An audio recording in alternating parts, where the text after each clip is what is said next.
Welcome to the ACT's Fall 2015 lecture series towards the philosophy of the act.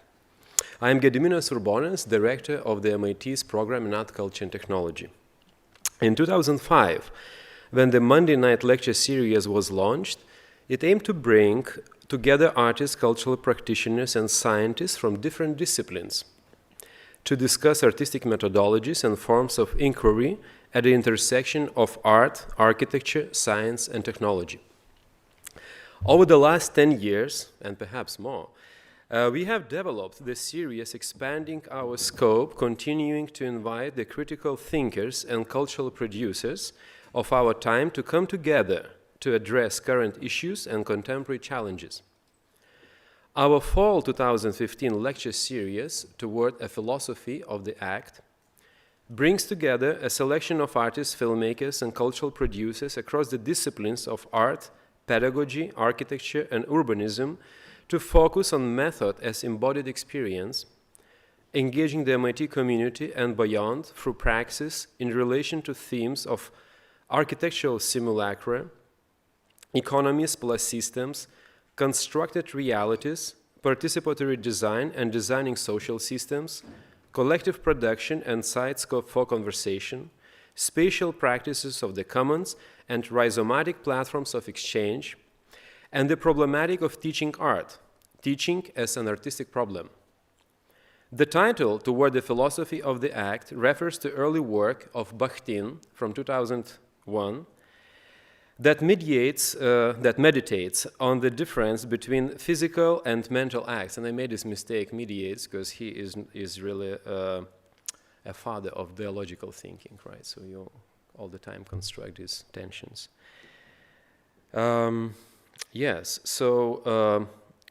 Meditates on the difference between physical and mental acts, lived experience versus representation of experience. At what point does experience reality depart from representation?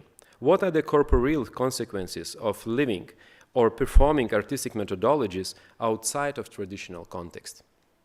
With focus on the physical act and the immediacy of experience, this series, structured in a round table format, whereby the invited lecturer first presents their work, followed by a discussion featuring faculty, students, and experts, responding to the themes and challenges around the practice presented. Conceived by myself, ACT director, this lecture series is coordinated by ACT alumna Amanda Moore, communication and publication program coordinator, in dialogue with ACT students. This evening, we are very pleased to host a lecture by artist and architect Marjetica Potrč. Potrč has been exhibited extensively throughout Europe and Americas, including major exhibitions such as Venice Biennial in 1993, 2003, and 2009, São Paulo Biennial in 1996 and 2006, and Sculpture Project in Münster, Germany, 1997. Since 2003, Potrč has shown regularly at the Gallery Nordenhake in Berlin and Stockholm. Among her important solo exhibitions are exhibitions at the Guggenheim Museum in New York, the Liszt Visual Art Center, here behind this wall at MIT, and the Uchill Foundation for Contemporary Art in Amsterdam, the Porticus Gallery in Frankfurt, in Main, and Nicholas Krupp Contemporary Art in Basel. Potrč's many on-site projects include Dry Toilet in Caracas, Power from Nature in India and Detroit, The Cook, the Farmer, His Wife, and Their Neighbor in Amsterdam, Between the Waters, the Emscher Community Garden in Essen, and Theatre Evolutif in Bordeaux. A professor at the University of Arts, HFBK, in Hamburg since 2011, Potrč has also been a visiting professor at a number of institutions, including CAVS, MIT in 2005, and also UAV, Department of Art and Design in Venice, 2008 and 2010. Potrč's numerous awards include grants from the Polo Krasner Foundation, the Hugo Boss Prize in 2000, awarded by the Guggenheim Museum, a Caracas Case Project Fellowship from Federal Cultural Foundation, Germany, and Caracas Urban Think Tank, Venezuela, and the Vera List Center for Arts and Politics Fellowship at the New School in New York. Tonight's discussion, which will feature responses from Professor Anne Whiston, Spirn, MIT Architecture, and the MIT Department of Urban Studies and Planning, and Rebecca Uchill, postdoctoral fellow in the Department of Architecture. Discussion will be moderated by SMACT candidate Ron Martin. Martin is interested in questions such as, why do people, artists, forego personal health and well-being in favor of production? Question mark. Can we accurately visualize this dynamic and change it?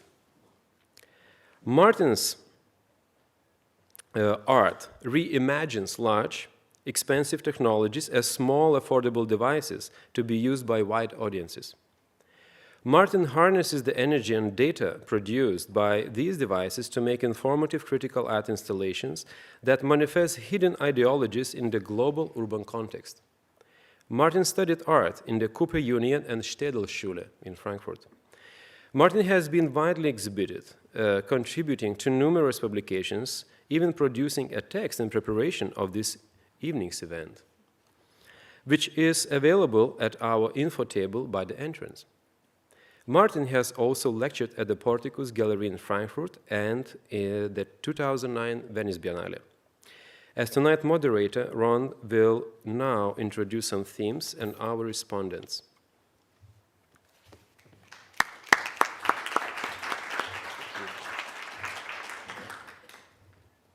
Thank you all for coming. Thank you, Gediminas, and welcome to ACT, to the Cube. Tonight is an exciting night. Before I introduce anything, I just want to say that experts in the house is the reality of tonight. So, I'm so honored to have Marjetica Potrč with us at ACT. Marjetica Potrč's interdisciplinary practice includes site-specific projects, drawings, and architectural case studies. Her work investigates, documents, and interprets contemporary approaches to urban planning and distribution of resources such as energy and water.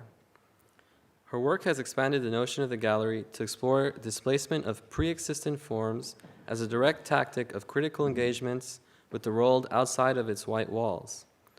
Potrč treats buildings and objects alike as rough templates of ready-mades. She does not make exact replicas of the original dwellings for her shows, but builds hybrid structures in the manner of the barrio, using materials that are cheap, available, and sourced in the vicinity of the gallery, juxtaposing unrelated elements from various locations. In this sense, her work literally evolves. The same installation will differ from show to show. So now I will borrow from a framework that Marjetica has helped define with her artwork called participatory design. It becomes important because at the core of this proposition is a fundamental shift in the paradigm of pedagogy. In a conversation she's had with Janelle Engelstad at Art Margins, Marjetica mentioned the following dynamic in which she engages her students of Hamburg and Berlin when visiting sites such as Savamala neighborhood in Belgrade. In these teaching projects, the goal for the students and for the community fused to make a complex intervention. For example, they were to create an open source manual and an analysis of present ways of working and living in Savamala. I feel this quote is very telling of Marjetica's mode of inquiry. So excuse me if I quote you right now before you talk. So there are 4 steps to doing participatory projects. The first step is to listen and talk with the residents where you are working. The second step is to involve the community in decision-making. The third step is to involve the community in the construction process. And the fourth step is co-create with the community a project that they can continue after you leave the site. So before I introduce the respondents in tonight's panel, I'm going to actually give the floor to Marjetica. I prepared 2 texts to introduce Anne Whiston Spirn and Rebecca Uchill right after that. So welcome, Marjetica. You can give your lecture now. Thank you. Okay. Thank you, everyone, for coming. I didn't expect so many people, so I'm really amazed. Thank you, Gediminas, for the invitation. I was in the afternoon talking with students here from the ACT class, and it was really beautiful. I'm very happy to be, from time to time, like sharing time with you. So, as Ron mentioned, I'm like interested in participatory practices. There is some kind of a confusion of who we are, who do this, what we call participatory practices. Sometimes we say that we are socially engaged artists, then we say that we are into context practice or social practice. And it's also the public who sees our work is wondering what they are seeing.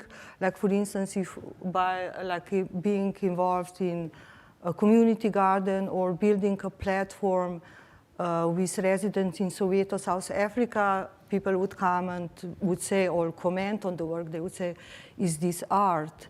So with my students, we started to build a vocabulary that is actually trying to understand that for this new practice, we need basically to be focused on new words. And my talk will be structured around that. What we thought through our practice is most important. For instance, if we are talking about art as object, we don't call it object anymore, but relational object. So I will also mention at the end what is the role of artists in this process, and also the role of art itself.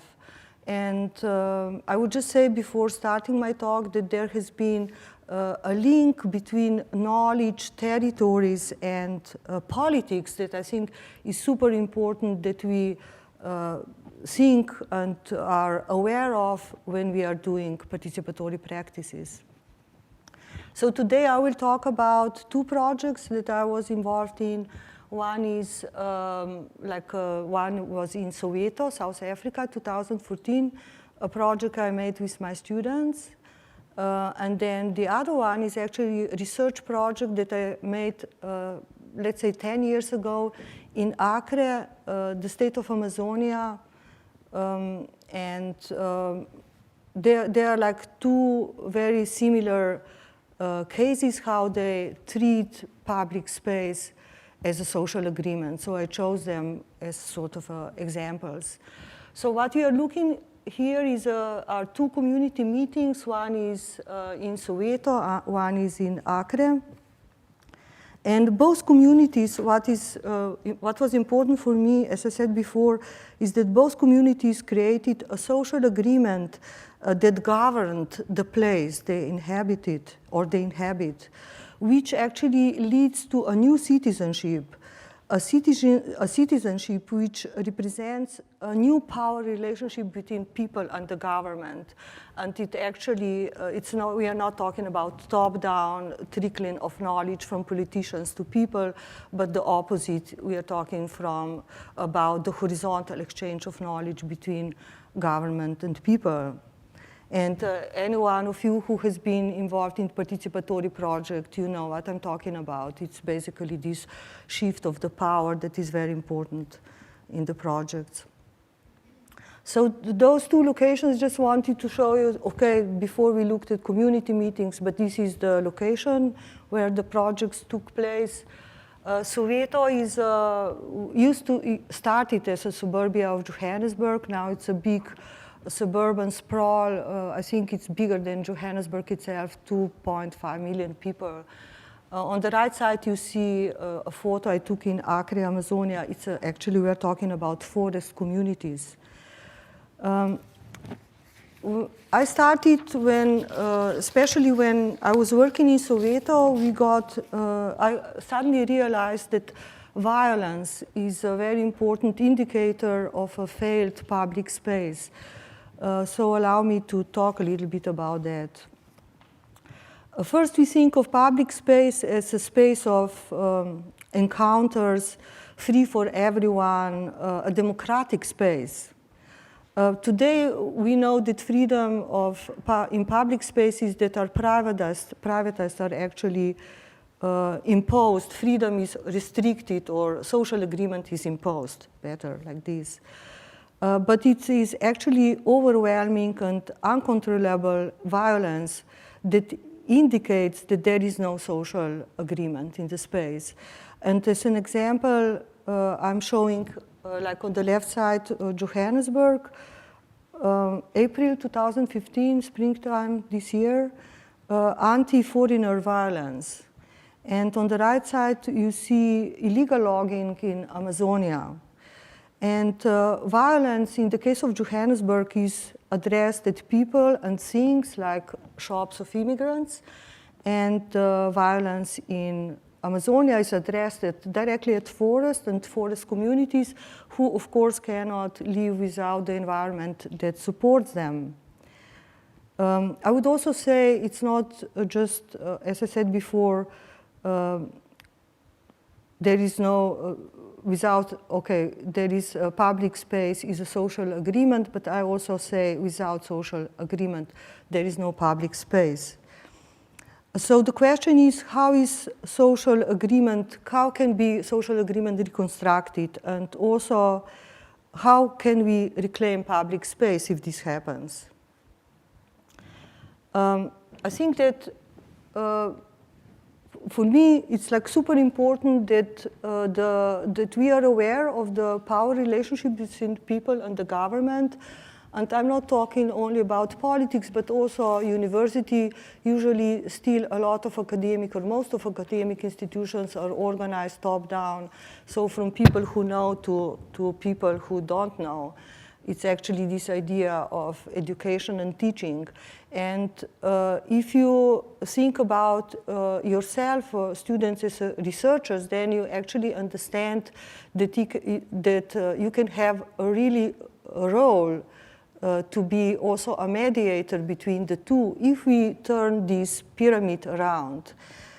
So basically, on the left side, you see politicians are at the top, researchers, people are on the bottom. And if you turn it around, the knowledge of people can basically trickle down to politicians. And the trickling down of knowledge to politicians and to create a horizontal knowledge exchange, this is the challenge, I think, of the 21st century to me. Okay, so tools that government use to remain in power when there is no social agreement is enforcing of order. In fact, more restrictions usually mean are indicators of failed relationship between people and government. What is also a problem is when government partners with corporations and actually represents their interests, but not people. I'm sure that you know all of this, but I think it's good just to revisit these topics. Like, for instance, in Acre, when the government, in Amazonia, when governments become partners of big corporations that are overlogging the environment, this means that people have to leave their environment and become urban poor.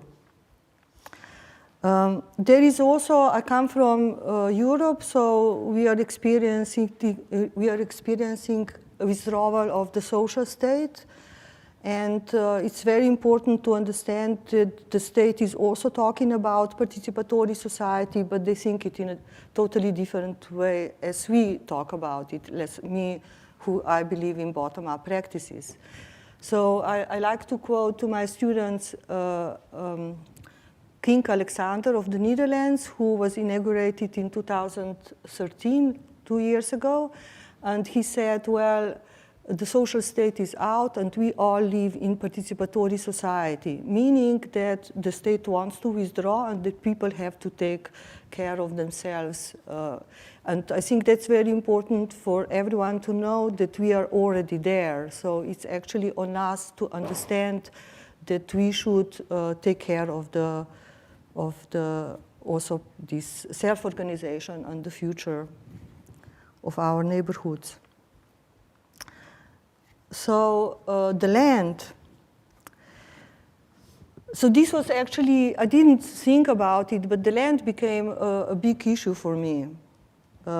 Because I think that, especially when you work in participatory projects, you understand that appropriation of space by local communities, be it urban, when you work in urban public space, or if we think about territories in the rainforest, is fundamental for the construction of a new citizenship. So, like, working on the land in this participatory project is fundamental to self-organization and construction of a new citizenship, which actually has ability then to reimagine the culture of living we live in. And I think it's also good to say that this is the time where we talk about digital space and private and public space that all became some kind of abstractions. So for me, it's the time to reimagine the relationship with the land we have. The future city, I included this diagram because it actually, if you look at the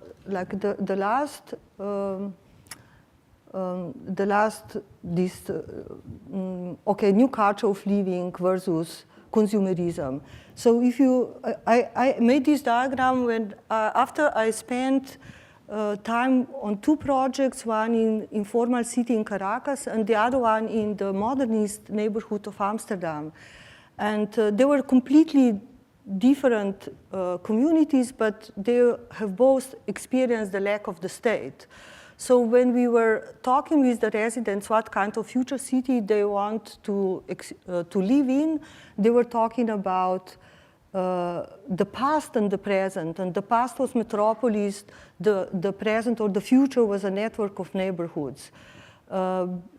Then also they were talking, the past is individualism, the future is collectivity.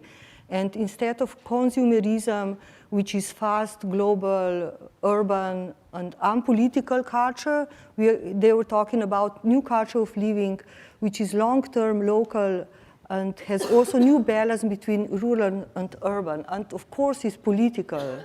So I'm including this diagram just to show you that I think that this idea of the future, imaginary of the future, is very fundamental, not only for communities who are in need, but also for us.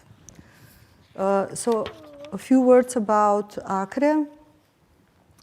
I was in Acre, which is a remote state of Amazonia, 10 years ago by the invitation of Sao Paulo Biennial. And by the way, just like a couple of days ago, an exhibition closed at which I organized at the Perez Art Museum in Miami with the title, The School of the Forest, where actually we revisited the knowledge, the holistic knowledge that I'm very enthusiastic about from Acre, which I encountered there.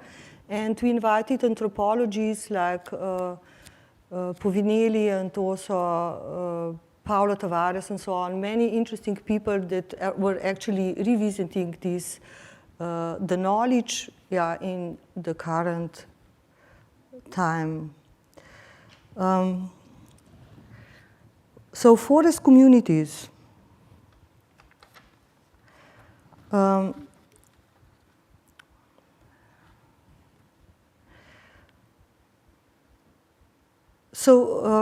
I said before that actually forest community, the Acre is a forest community which is very remote. It's like when I was living in Sao Paulo, preparing this Sao Paulo Biennial, no one actually knew what was going on in Acre. It just seemed so far away, more far away than Europe or anything.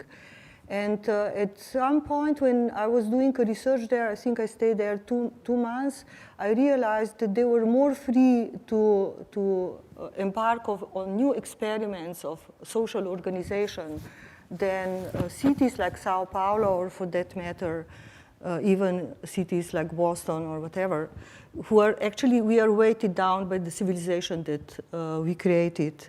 So they were able to move on and to articulate a participatory society and basically to forge collaboration between local communities and the government.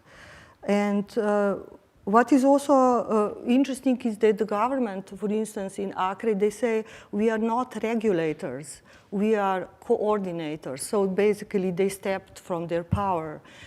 Today they are one of the most, or the most successful region on the earth that are basically arresting deforestation. 88% of the forest is preserved, and GDP is also rising. The strategies of the government and the people together, some of the strategies are small-scale economy or degrowth economy, something that we cannot, like we are talking about it, but we can't do it. A new citizenship, university construction of new educational models like University of the Forest, and schools that are turning into community centers, protection of knowledge and protection of territories. This is the state of Acre here, like it borders on Peru and Bolivia, Peru to the west, Bolivia to the south. It's a very southwestern corner of Amazonia. On the right side, you see a map of Croa community, which I visited and spent some time there. And this is the map that was made by people themselves to be able to actually mark the territory so that the territory would be given to them as a community. Now, what for me was super interesting is that the colored spaces which you see are some of them, a minority of them are nature parks, but most of them are sustainable extraction reserves and indigenous territories that are actually community organized and maintained territories. So basically the state distributed the spaces to people who are actually managing and organizing spaces. And this was very dramatic for me because during the same 15 years, I come from Ljubljana, Slovenia. So what you see here is actually on the top dissolution of ex-Yugoslavia. During the same 15 years, Acre state voluntarily distributed territories to communities there, basically more than half of the territories. So I'm actually thinking that what happened in Acre was not only rethinking the ownership, because there are these territories where people are managing themselves. Many of them are community. They are rethinking ownership. They are community managed, but also rethinking of territories. Amazing that instead of already established borders without any imposed violence, you are able to rethink the territories within your state. The tools that were used by the Acre community are several, and actually they are connected to knowledge and territory. And one of them is mapping. So people on the territories, they learn how to do mapping, and they also in this way mark their territory and also protect their territory. At the beginning, Brazilian army was very what are we doing here? Who is now protecting our borders? But it turned out that people in these communities are actually monitoring the illegal logging, and this actually arrested illegal logging. But they are also, they didn't turn out to be, how they say, the wild card for the army.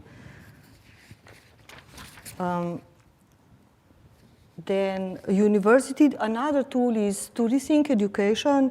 So especially in Brazil, as you know, public education is not available to everyone, it's not accessible to everyone, and also not affordable. So especially so in the forest region. So suddenly people there, also with anthropologists who worked there, they realized that they have a big wealth of knowledge which actually eludes us who are more linear thinkers. So their knowledge is what they call holistic thinking. They are actually trying to, the University of the Forest was the idea that holistic thinkers like rubber tappers and indigenous population would work together with scientists, and they would construct new common knowledge that actually we need in the age of the Anthropocene. Allow me to use this very used word.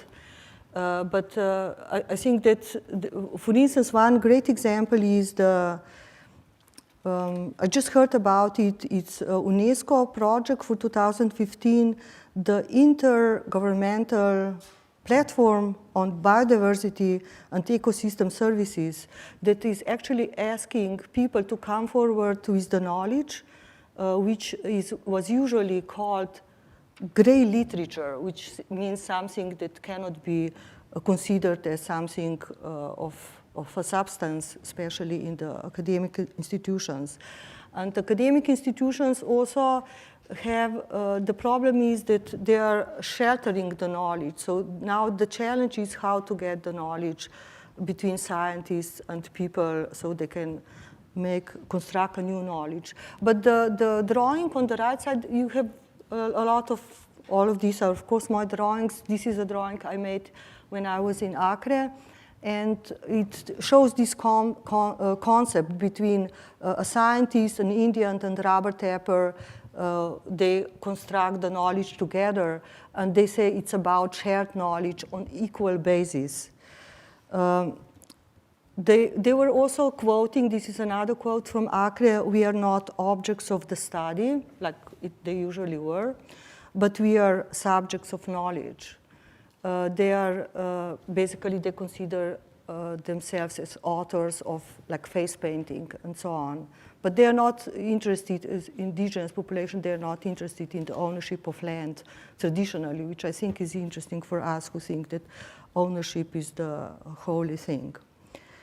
So let's go on. The other tool is to actually transform schools into community centers, and this was also a collaboration between government and local communities. The government gave to local communities who live in the middle of the forest and are not connected to, let's say, to this, to electricity and other supporting system, solar panels which stand for power, then also satellite dishes that stand for communication, and of course school itself is an institution of knowledge. So these together they call in Acre Power Kit. Last but, so these are like some tools that the government people use to actually change the culture of living, to change the paradigm, how to live together. And Floristania citizenship, it's a quote again from José Viana, governor of Acre. This was 2006 when I was there.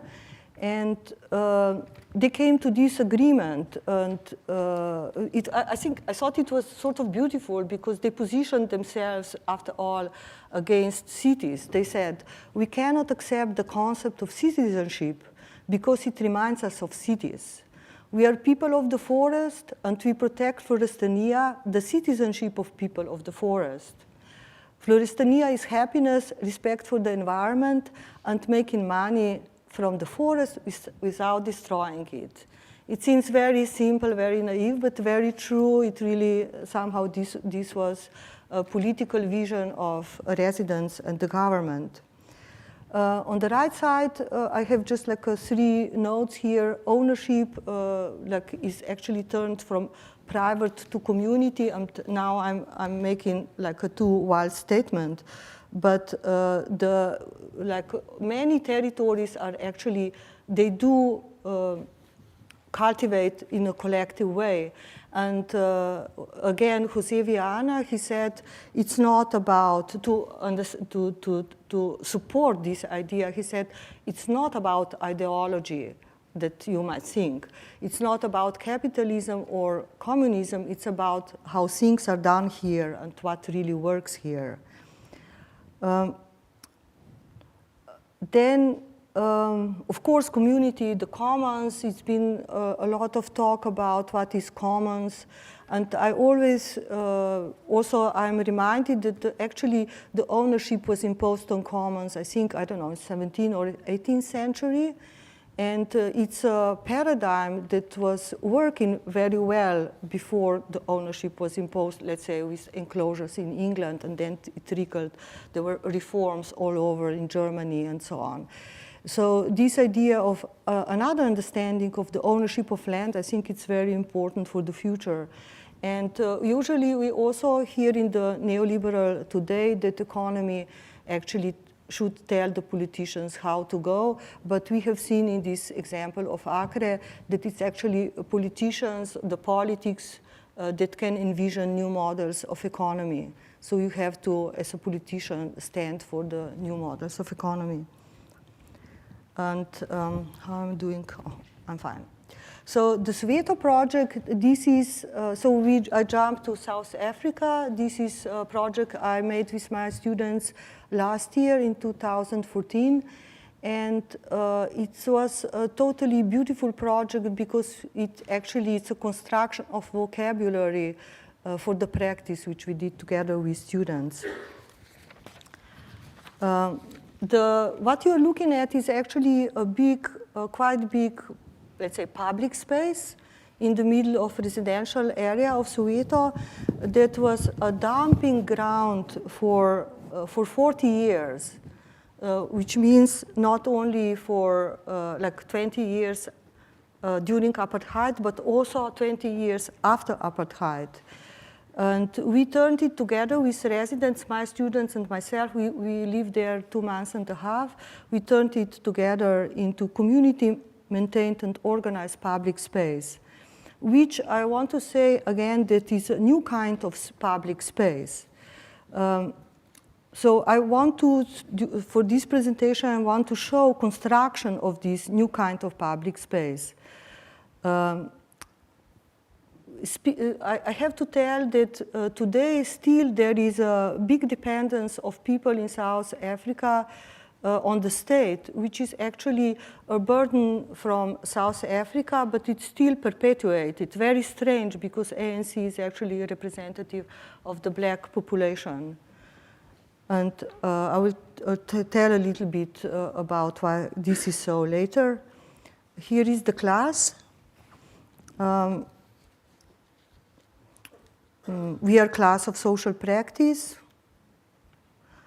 We believe in learning by doing.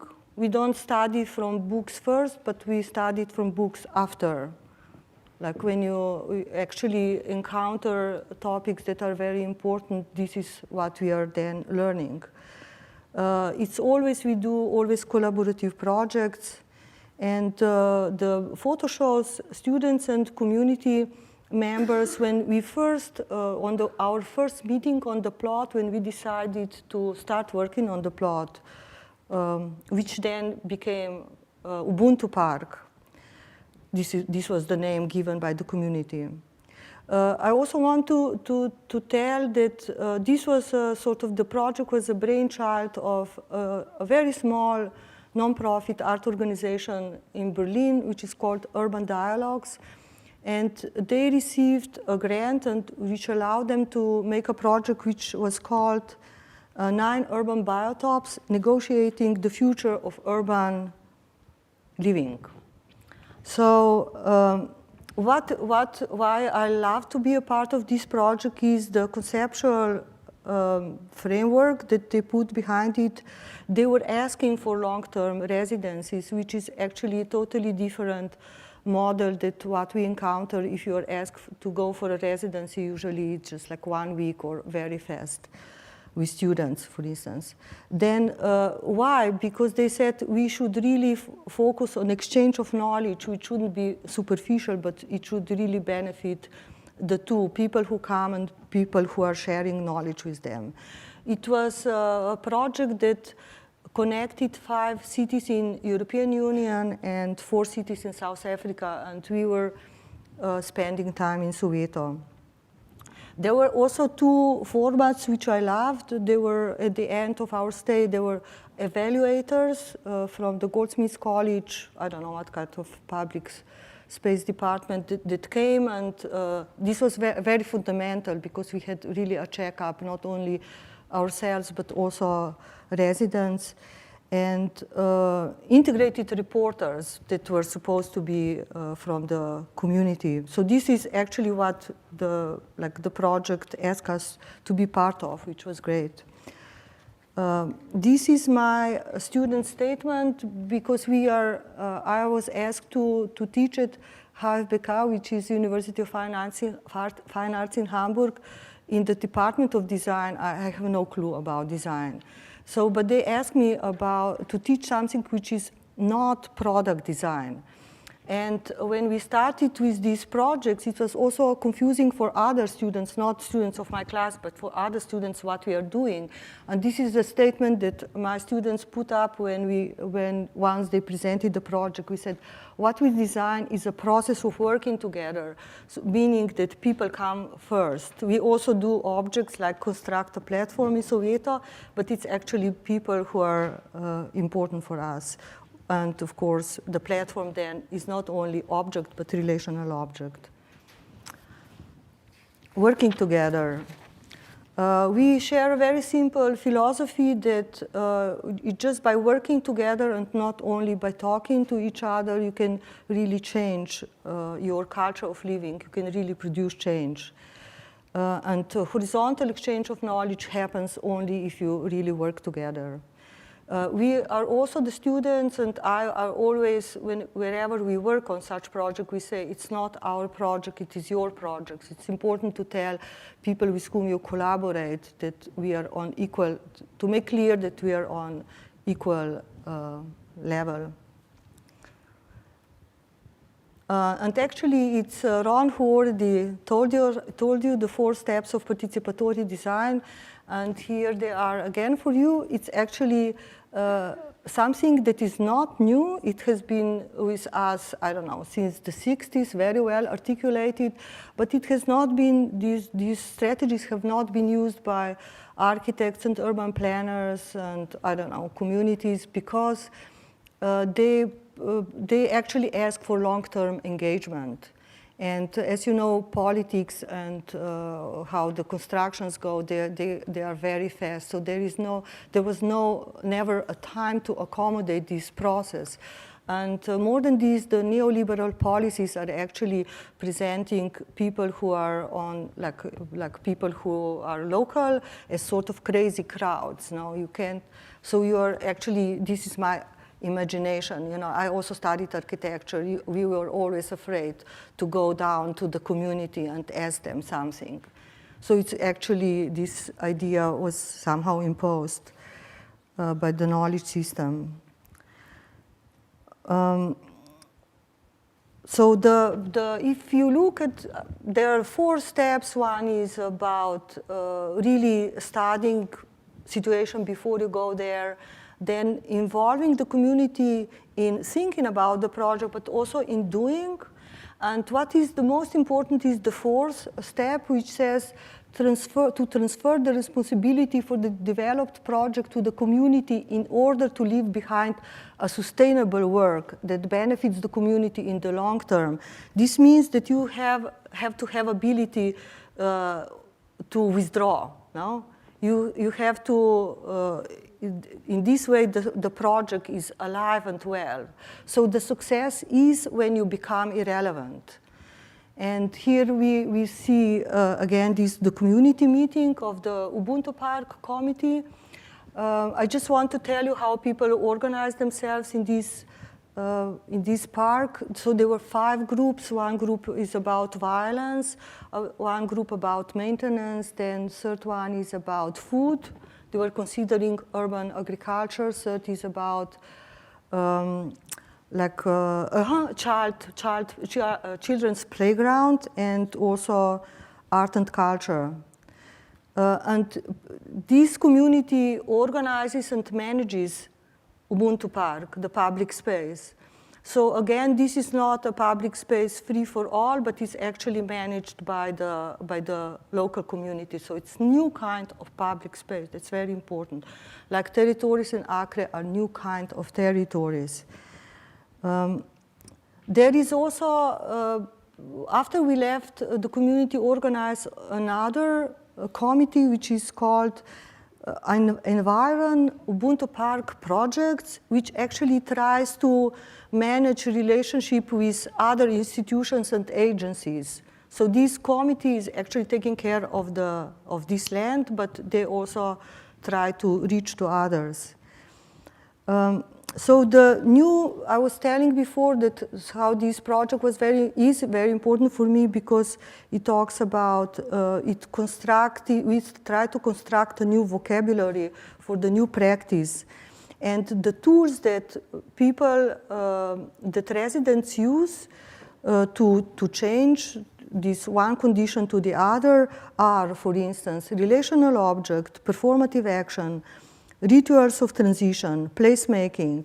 Also important was to change the idea of the word sustainable community to resilient community, because sustainability has been so much overused, it doesn't mean anything. So we have to actually reframe, like reword it. And unused space, we said it's available space, and so on.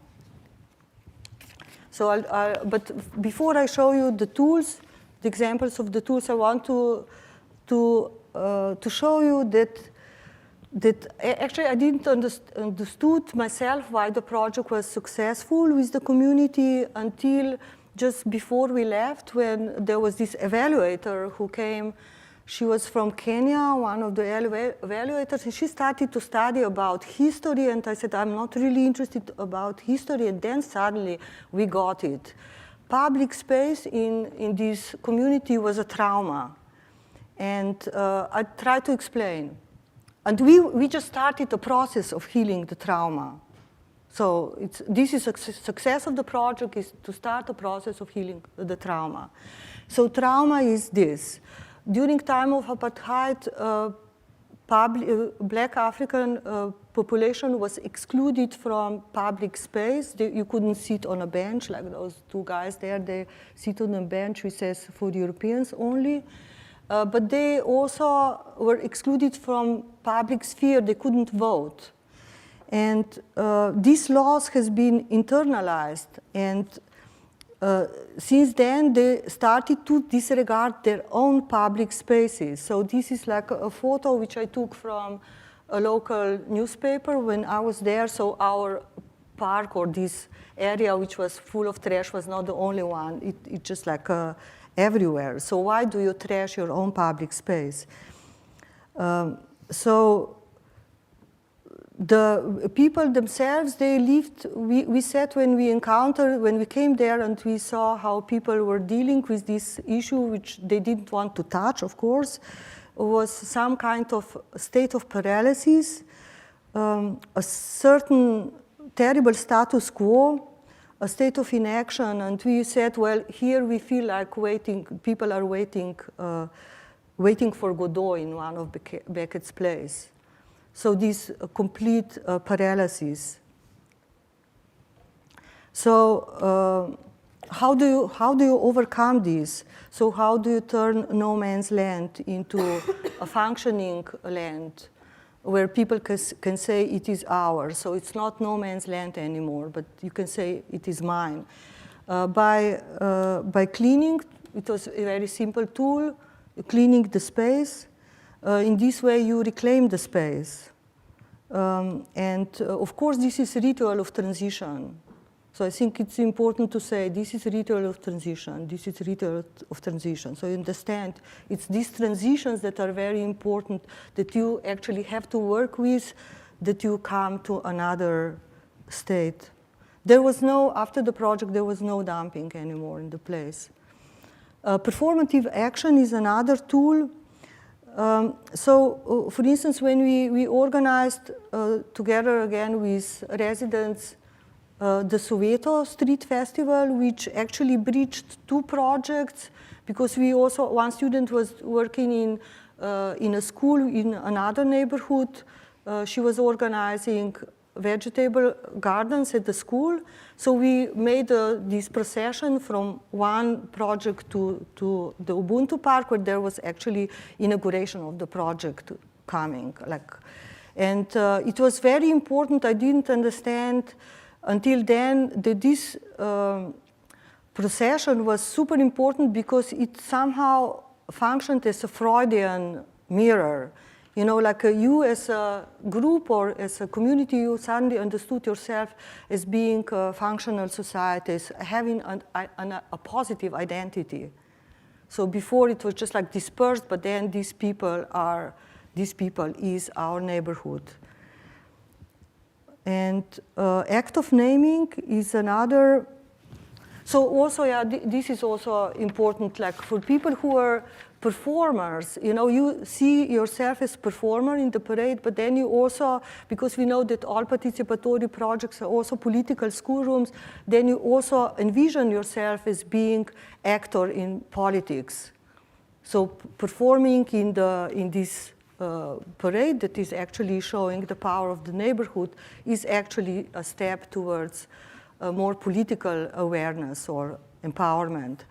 Act of naming, this was like super interesting. It was also what I call reclamation of public space.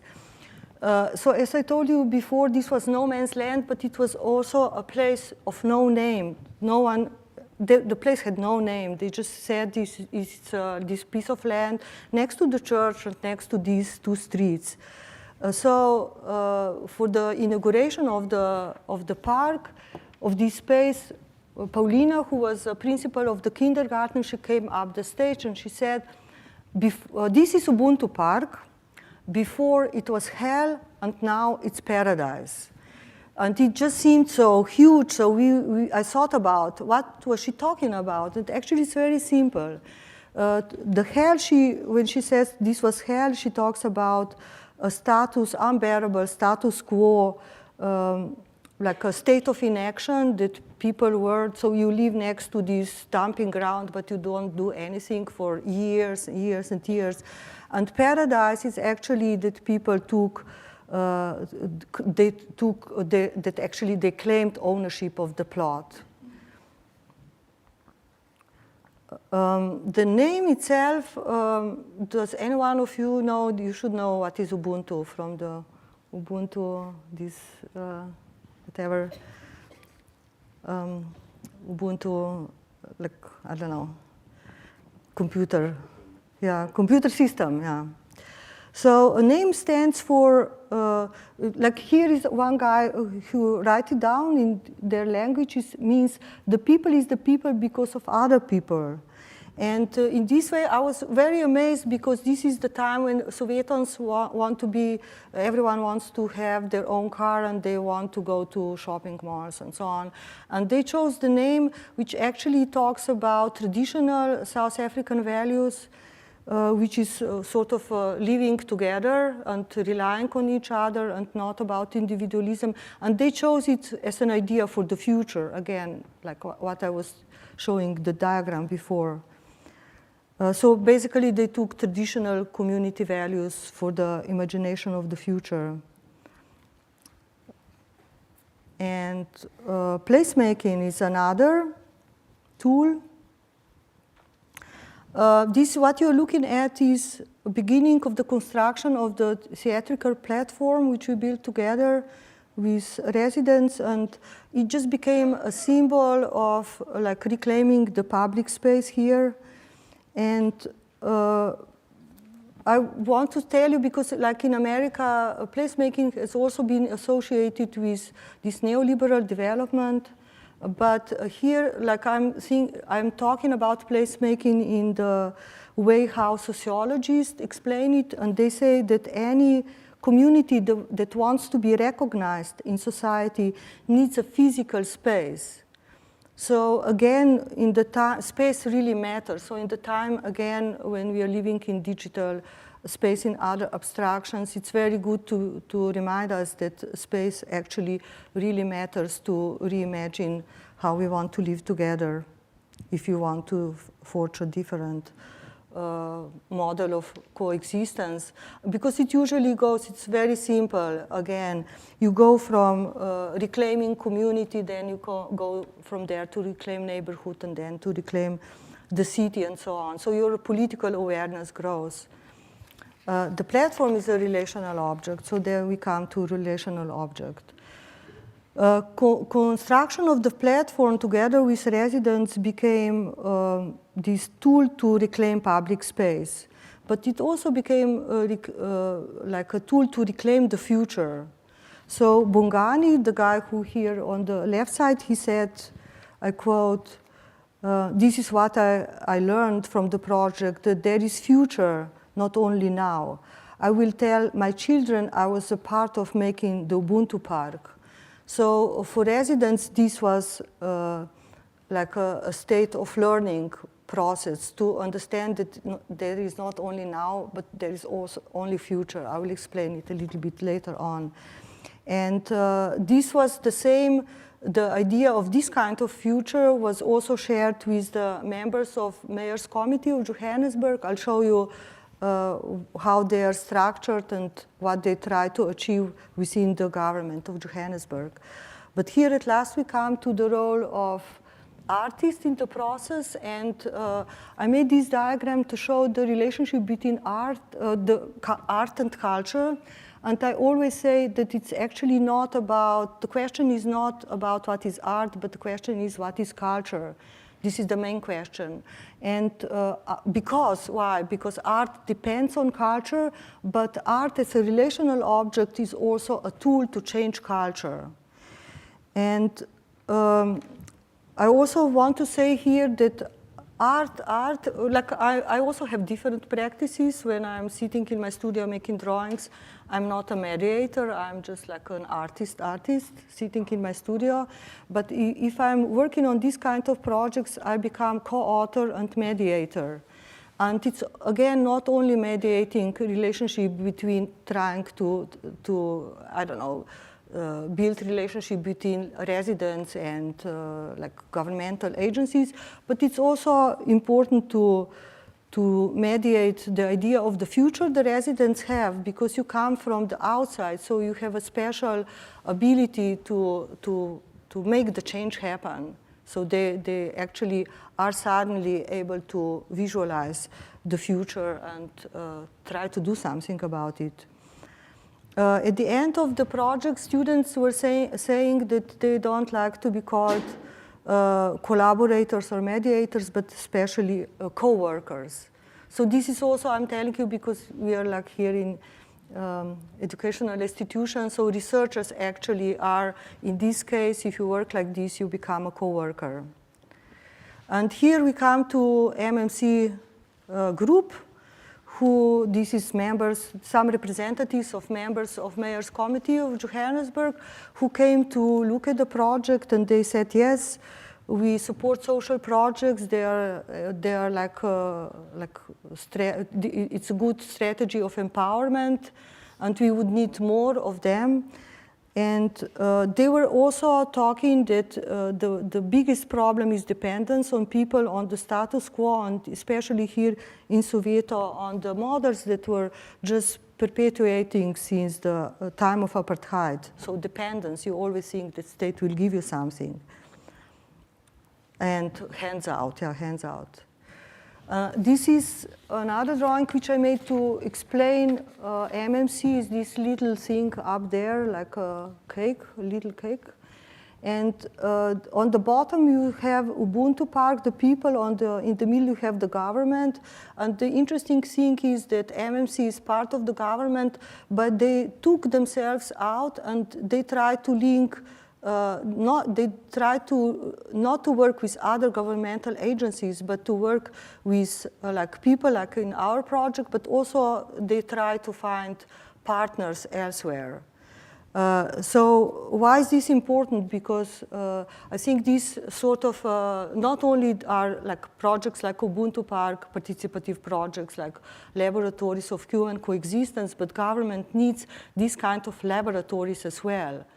So the government itself made this, the body that tried to like experiment and also to build different models.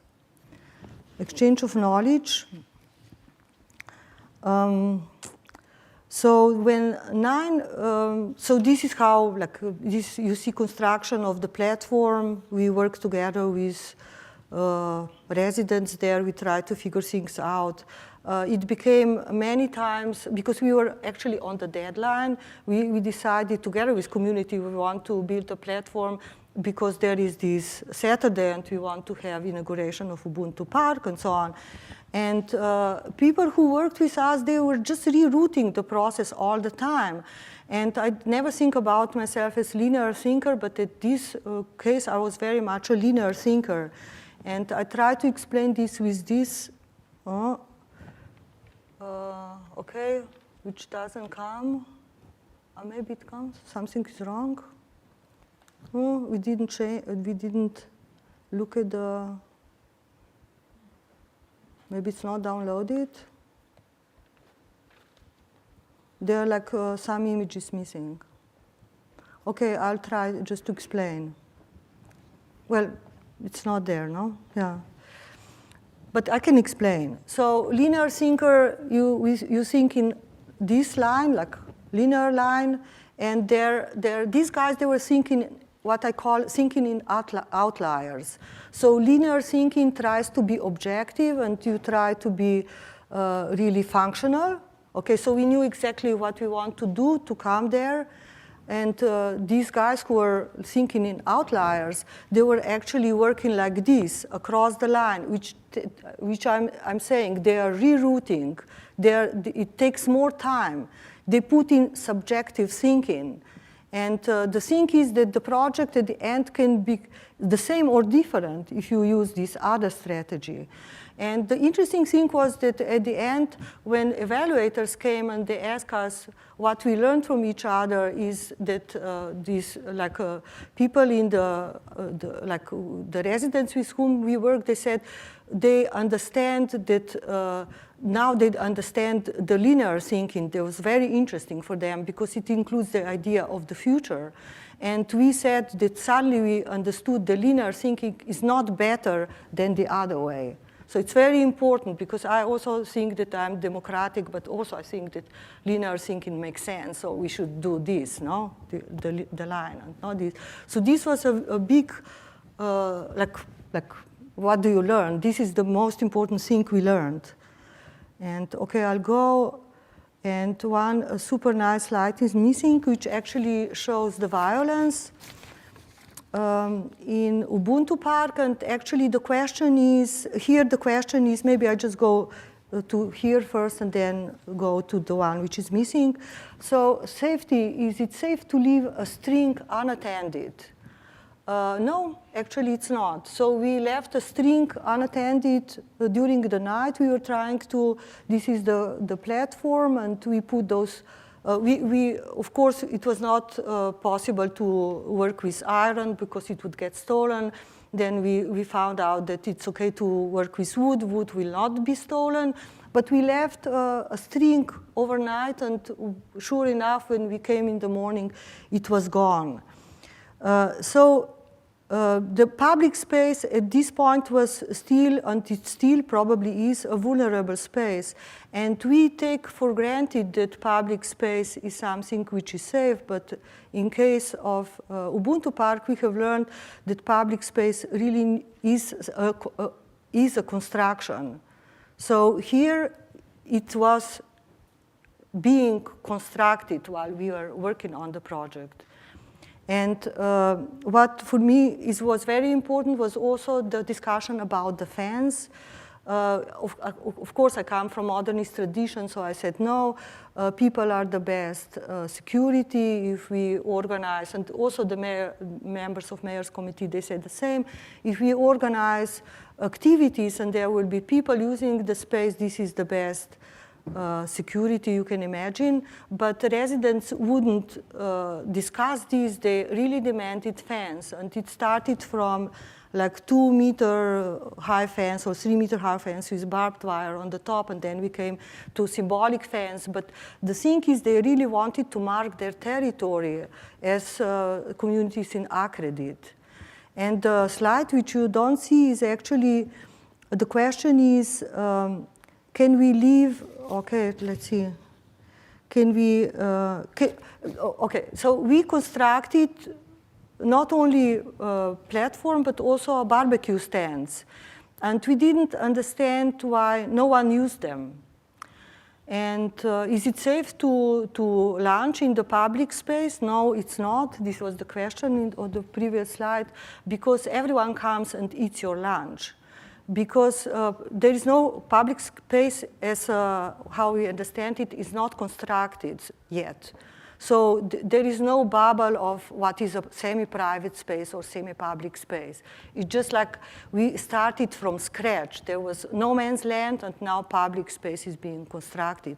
And the interesting thing is that residents, they all said, yes, let's construct the barbecue stands, because they saw them in other parks, like in the parts of Johannesburg which are populated by white population that are using barbecue stands, but not here.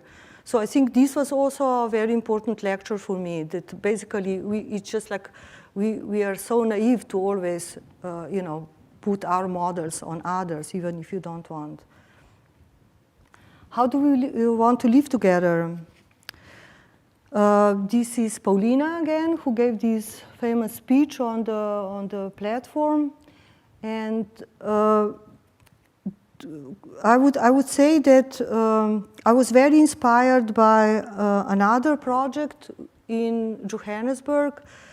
So Johannesburg, of course, they are dealing with violence. They're trying to see how they can overcome this. And one of the projects they are working on is VPUU, which is Violence Prevention Urban Upgrade.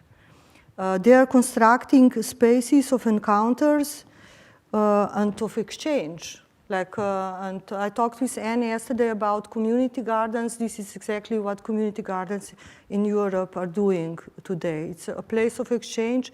It's not only a place of specific destination, like malls are when you go just shop and dine, but actually a space where you are free to exchange knowledge with others. And I would also say that from 1968 to 2008, and this is my really simple formula, because I like 68 and then 2008 is the fall of the banks, we have been under the cover of neoliberalism, and actually before and afterwards, before there were a lot of ideas that were maybe talking about resilient and sustainable communities in utopian way, but now it just became, it's not utopian anymore, it's very down to earth, it's very realistic. So in a way we connected to the 60s, I believe, in a good way. And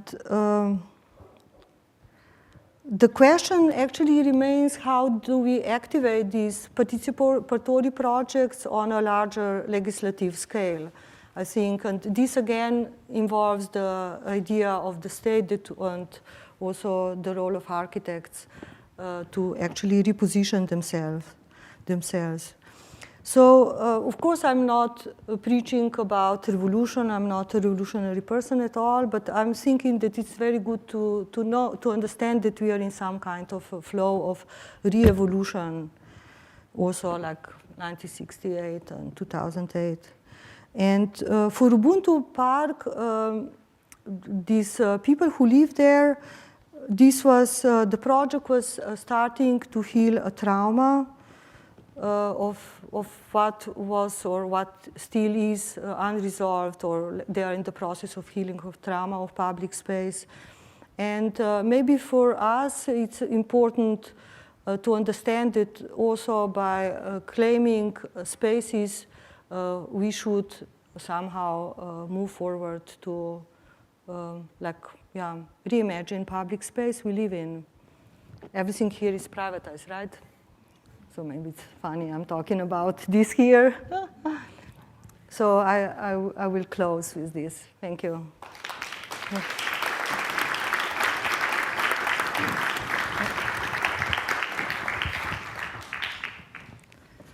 How does it go?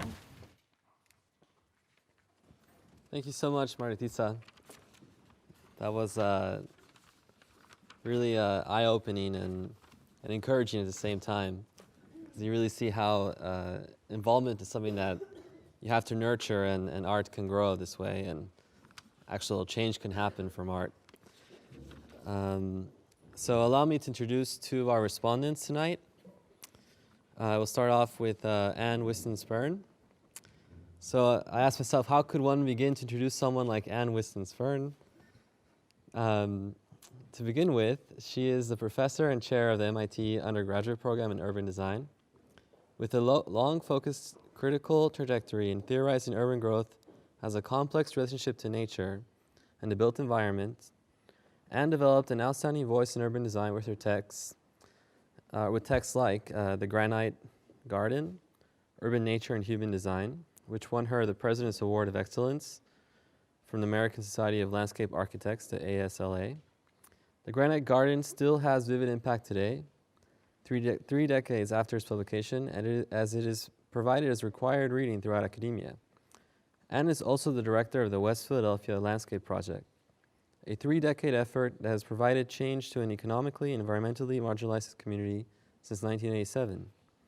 Like our guest Marjetica, who engages with participatory design, and also provides in this project a solid groundwork for placing pedagogic interventions in direct dialogue with site specificity, social justice, community involvement, and resilient visions of the future. The West Philadelphia Landscape Project was conceived as a series of landscape projects in Mill Creek that would function as stormwater detention facilities, provide designs for wetlands, water gardens, and environmental study areas on vacant land in the Mill Creek neighborhood.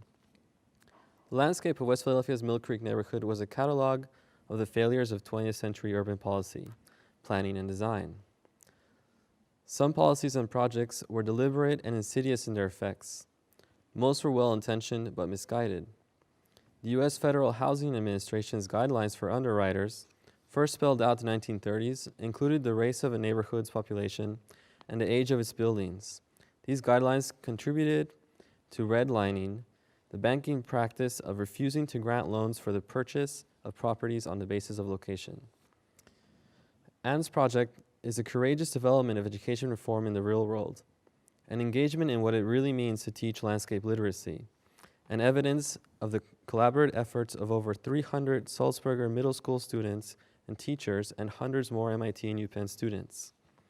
The West Philadelphia Landscape Project was cited as a model of best practice at a White House summit in March 1999 for 40 leading scholars and artists in public life. Her theoretical contributions are poetic.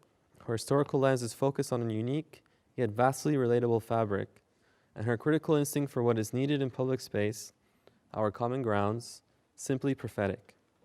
She is a gifted visual thinker as well, with a practice in photography and an intellectual performer on a pedagogical stage. She has managed to push the notion of sustainable or resilient community to new fertile grounds, where instead of facing reification, its meaning is more and more specific each time. And now I'll introduce Rebecca Uchill. Thank you for coming, Rebecca. Rebecca is currently a postdoc at MIT's History, Theory, and Criticism of Art and Architecture and Center for Arts, Science, and Technology. Rebecca is also an art historian and independent curator whose work focuses on institutional conditions for art production, display, and dissemination. Through this engagement, her work stands for a vivid and audacious reinterpretation of the potentialities in non-urban, urban, and public spaces. Complexity is translated into her practice, weaving together the finest critical standpoints of several disciplines. She has published writings on the census and social practice, preservation and artistic replicas, the contested category of subjectivity for the Weimar Republic avant-garde, and art in the public sphere. In fact, in her investment as one of the initial curators of the Annapolis 100 Acres Park, where she commissioned projects by Joop van Lieshout, Thea Makipa, and others, and as co-founder of Experience Economies, a research-based curatorial series that brought Tanya Bruguera to occupy Whiston and stage a week of urban actions for the One Architecture in Plovdiv, Bulgaria. She has given form to what I will in a positive light call an antidisciplinary dialogue within the relationship of human, nature, and built environment. Recently, Experience Economies presented the 2-week workshop Landscape Experience and brought together artists, urbanists, writers, curators, historians, and many others to Mildred's Lane, a 93-acre rural art complex overseen by artists Mark Dion and Jay Porgan-Puet. Landscape Experience happened in the last week of July and first week of August in 2015 on the Pennsylvania-New York border on the Delaware River, and included a field trip into the storied Catskills, introducing critical energy into the landscapes that once captured the romantic fancies of the Hudson River School of Painters. The participants she invited staged happenings like Pablo Alguera's The Transcendentalist Symposium and Hope Ginsberg's Symposium and Land Dive Team, a panel on the cartographic imaginary, featuring James Traynor, John Green, and Michael Blandine. So just to give you guys a little note on how the night is going to proceed, in the next 40 minutes or so, we're going to talk a little bit amongst ourselves to share on some questions I prepared beforehand, and then we're going to open up the floor to the audience so you guys can also be part of the conversation. So I have one question for the 3 of you, or 4 of you, Gediminas too, of course. Can we comment on, do we need to follow the script, or can we comment on the? Oh no, the point is to comment on of course, Marjetica's performance. I'm just going to open the ground with one question, if that's okay, and then let it flow from there, I think. Okay. So I think I'll start off a little bit on a small scale, asking a little bit about who is the student or about pedagogy. So to borrow a quote from Rebecca's recent landscape experience reading, landscape cannot exist without at least one subject position. Landscape is a way of seeing. So education is developed in the work of all 3 of you, all 3 of our participants, not only as job but as philosophy. This is a question for the entire panel. How do you tailor pedagogy to create a valid vision for each student? How do you meet the demands of specific contexts? How do you keep it dynamic, adapted to place, and relevant to global student subjects? And I'll take a seat now too and kind of guide from here. So we jump into all of this? What do you think? Well, I would say my educational philosophy is very close to your own. And I do take my students into real places to work with real people. The main difference is that I've worked for nearly 3 decades in one place in West Philadelphia with a community of people, and have therefore had the great experience of being able to continue to deepen relationships with folks over time and to see how things develop. Some of them fail, some of them succeed and continue and are sustained over time, but some of them don't. I would say my own philosophy of teaching is really similar to my philosophy of design and planning, which is to create a framework that others can improvise within.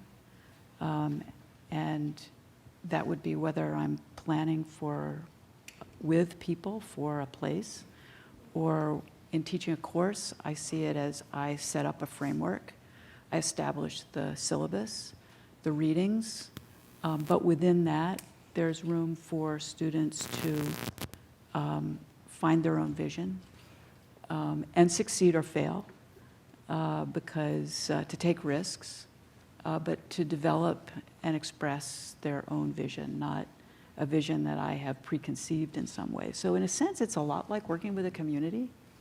that every student brings their own passion.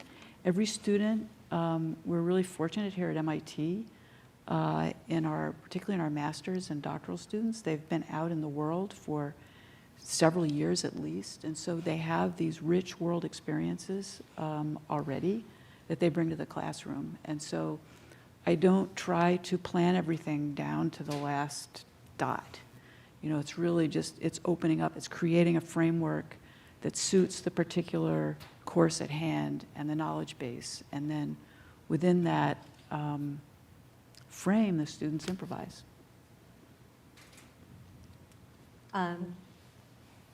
So just to maybe elaborate on your question, because you referred to the workshop that I ran this summer.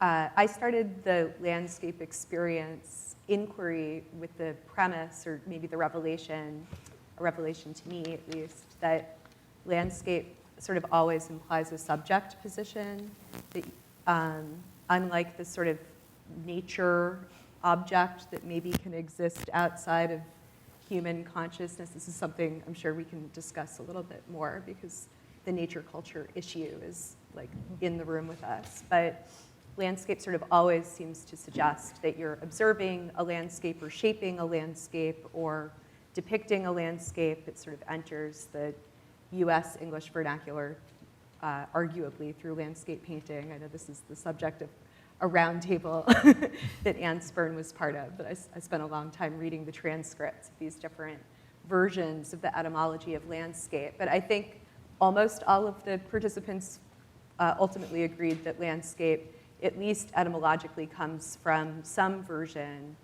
of shaft or ship, which can imply shaping the land, or fellowship, or some kind of ownership of the land. And so this question of stake claiming through community development or creative placemaking, or the community of a set of students, is really interesting to me. The workshop that I did, the landscape experience workshop, was definitely modeled on more of a curatorial sort of format that involved a series of events and performances and excursions and readings and lectures. But I'm very interested, I'm a curator, I'm not an artist, I'm not a landscape producer, but this idea of the community stake or investment in a landscape like the types that you've been describing to us today, it's very interesting to me, and some of the language that you've used to describe that relationship has been, I think, very provocative. Is it my landscape? Is it your landscape? Is it our community? The exchange of knowledge and which direction those exchanges flow in. So I'd love if you might report to us a little bit more about that aspect of your philosophy too. I would just maybe say something about the relationship between object and subject, which is now, it popped up again with the discussions that we are a part of when we talk about the Anthropocene. And especially, like let's say, 20th century, it was about still us versus nature, basically subjects controlling nature. But now we think differently. So suddenly we understand that we are part of nature, so we have to work with nature. And it's actually the same how also students or I work on participatory projects. You never work for people, you work with people. So it's a major change of position, which I think is really, how do you say, it's really fundamental, because we are an individualistic society, basically. So it's really, like, at least this is how we try to position ourselves. But of course, we try to overcome this, but it's a major, I think it's a major challenge. That was actually one of the questions I was going to ask, was how does the Anthropocene era definition contribute to the dialogue of environmental urban planning? and whether the panel could address whether it's mobilizing, empowering, which seems to be empowering in your argument and in your lecture, but I wonder if it's also useful in the research of Anne and Rebecca, or is it also taking something that is rehashing previous lines and making it more tangible, perhaps? Well, I'd like to say one more word about landscape, and that's that it's Rebecca's absolutely right, but I want to get beyond the ownership. So it's association. It doesn't necessarily imply ownership, the definition of landscape. I see it more as a mutual shaping of people and place. So in German, for example, Landschaft, and it's schaffen is to shape, and Schaft, as you mentioned, is an association.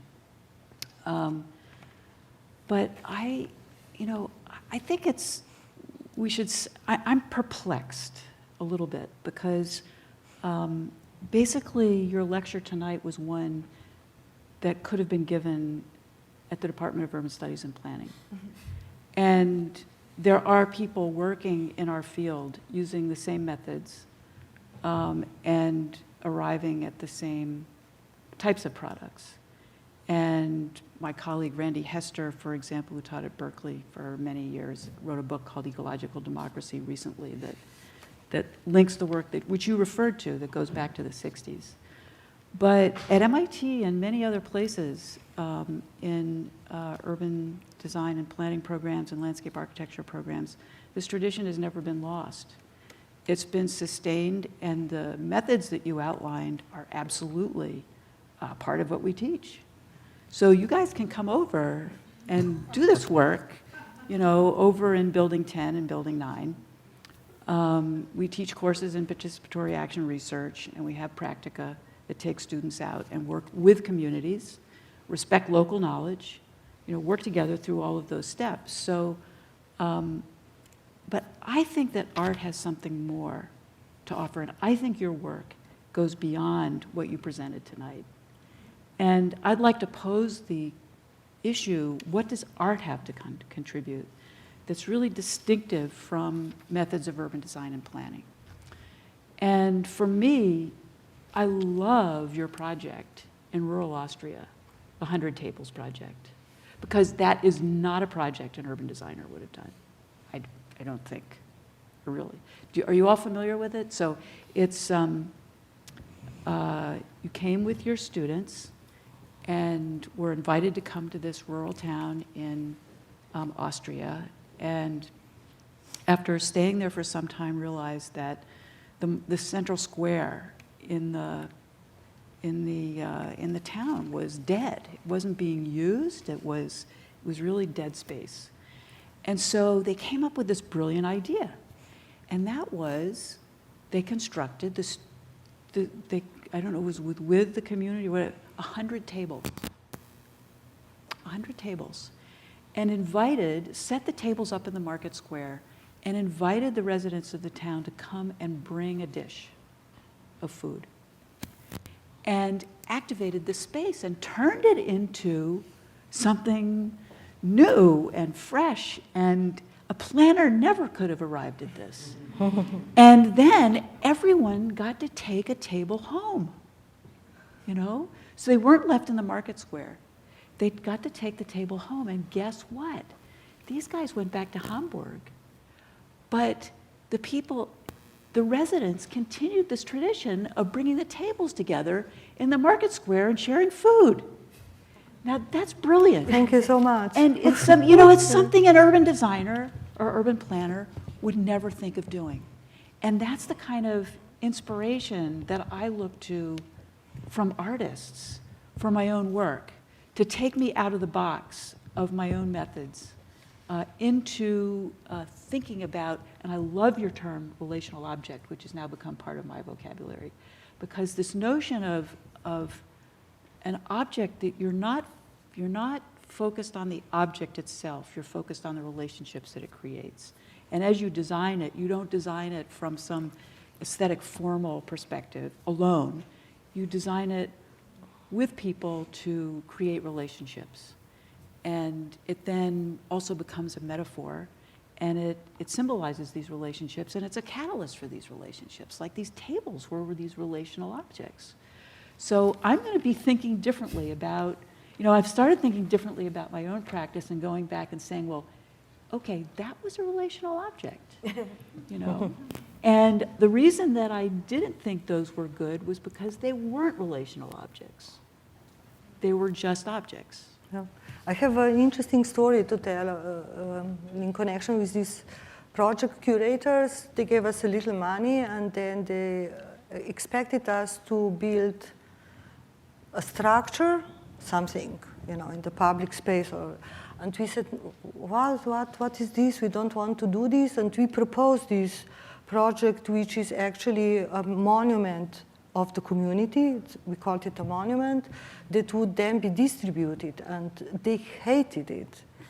We had to fight really amazingly. Now, of course, everything is fine because it's reenacted by residents now, so it became a success. But it's always, you have to do it right. No? That's always a challenge. I think that always the projects, what we add to as a group is always we think about the future together with residents. And this is imaginary of the future. It's not what you can do, now from today to tomorrow. And you actually are, if you just think about tomorrow, nothing is possible. But really to imagine the future, because I say as a family or as an individual, you have these personal futures that keeps you going on. And it's the same with the communities. So this idea, what is the future, it's not about tomorrow, but this long-term future. And this works very well with artists. And if we go back to your question, sustainability and resilience, whatever we want to call it, can't be just a hair shirt. People don't get moved to change their behavior because bad things will happen. I've got to put on this hair shirt and I've got to change my behavior. But to do something pleasurable, playful, delightful, and I think that's another contribution of art, is to help make us change our behaviors and want to. How do you do that? That's an artistic question, I think.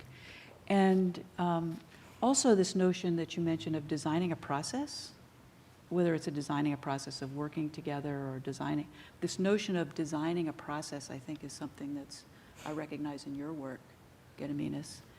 And revealing the invisible, so that I think this issue, a lot of people don't perceive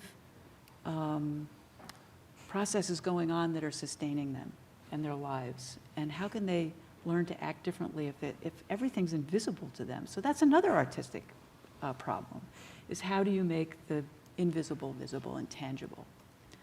And that's, again, what I love about some of those projects. There was a really cool project that happened in a landscape experience that was kind of in this realm of making the invisible visible, and I'll just let me recall it from the writing. So the artist Hope Ginsberg's work was called Land Dive Team, and it used an absurd but I think it's actually critical practice of meditation, wearing scuba gear, but wearing scuba gear outside of water to kind of focus attention on our bodies and bodily context while kind of evoking an ominous survivalist impulse in the face of environmental catastrophe. So it reminds me, is this, what was the artist thinking, or is that a shape of disrupting, what is perceivable, what is visible, what is unrealized yet? I mean, the Anthropocene question is simultaneously very complicated and kind of trendy and sort of helpless, and also extremely urgent, right? And so I'm editing a book now to which Bruno Latour has a contribution, sort of speculating on how one can render oneself sensitive to something so imperceptible to the senses as climate change, right? Something so durationally untenable and so incredibly urgent. And I do think that art does have this incredible, I mean, I work with art because I believe in the efficacies, the political efficacies of art. You know, art has the potential to do a very impressive job of calling attention to or shifting subjectivity. And I don't think it always has to be visible or perceivable, or, you know, that its claim to sort of public space needn't always even be spatial, right? I mean, the artist Amy Balkin has, I think it's like a 2006 project called Public Smog, where she conceives of this public park in the sky, which is the last vestiges of clean air. And anyone can have stake in that park. You know, you just buy carbon offset and never resell it, right? You claim it back from circulation and it stops being, you know, air waste capital or what have you. And you know, so I was thinking about her work actually when you were talking about this sort of like abstraction of, how did you put it?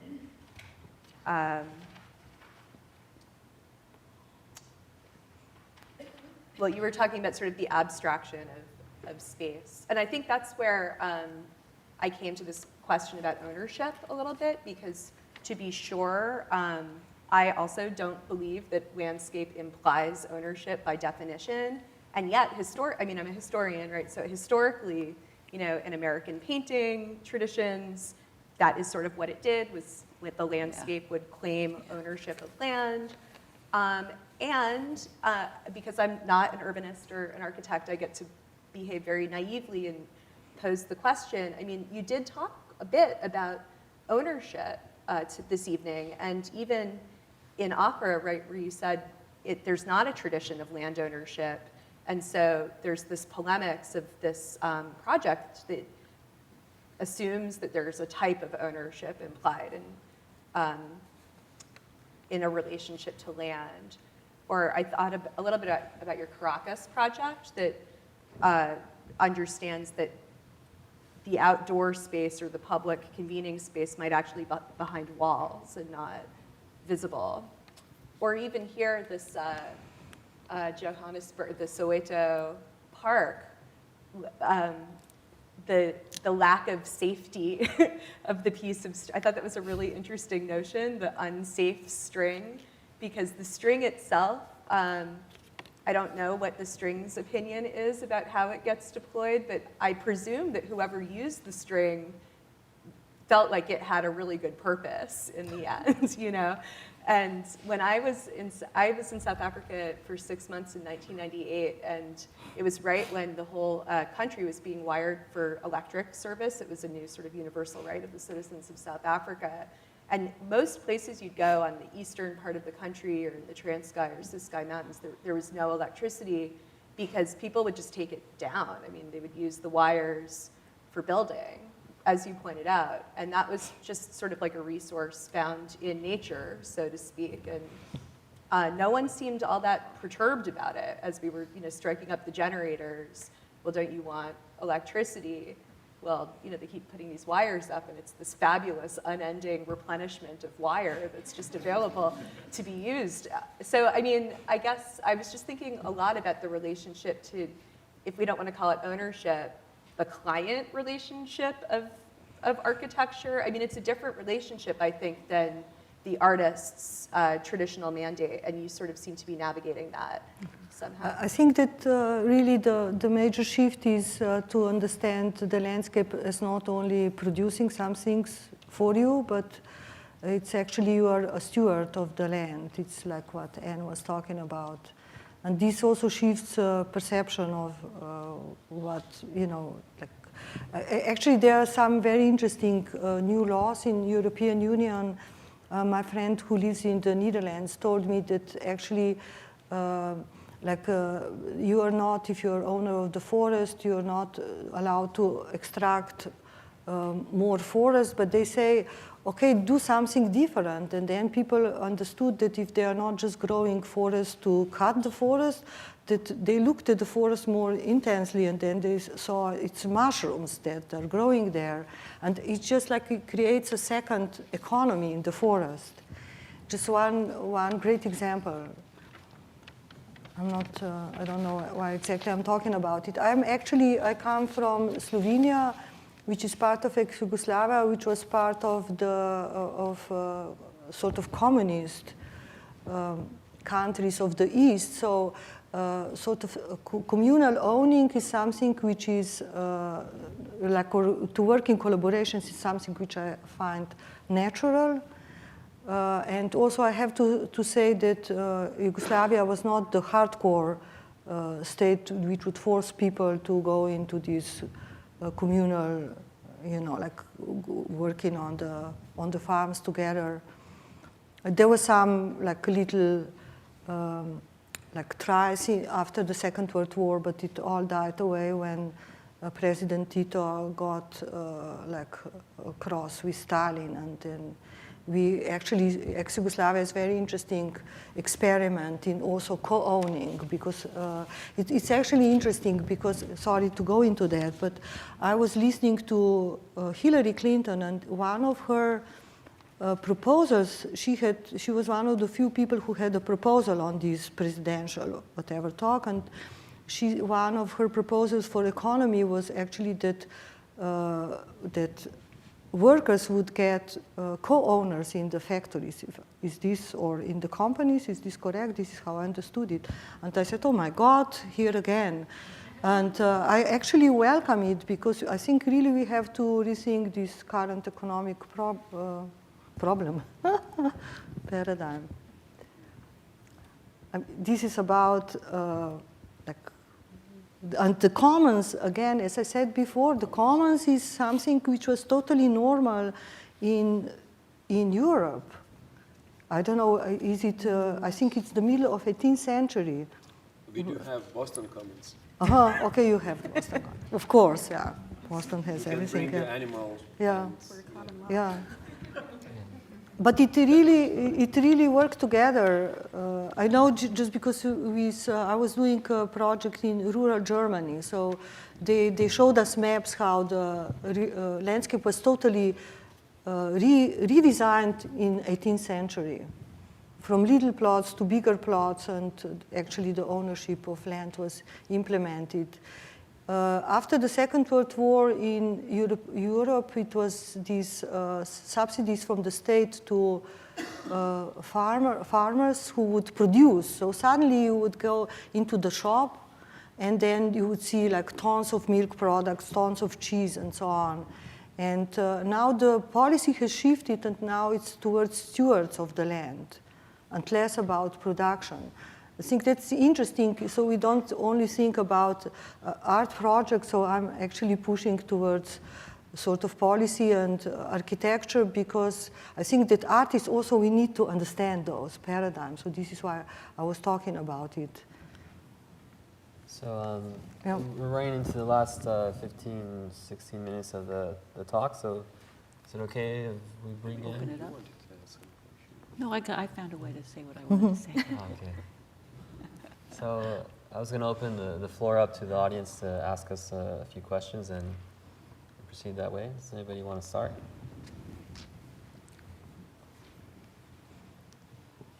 Thanks. It's Marjetica. Is that pronounced correctly? Okay. Yeah, I really enjoyed that. I think you're onto something with the relational object and building in certain social relationships in the design of an object or a structure. There's a really interesting faculty member who I think is in the architecture department.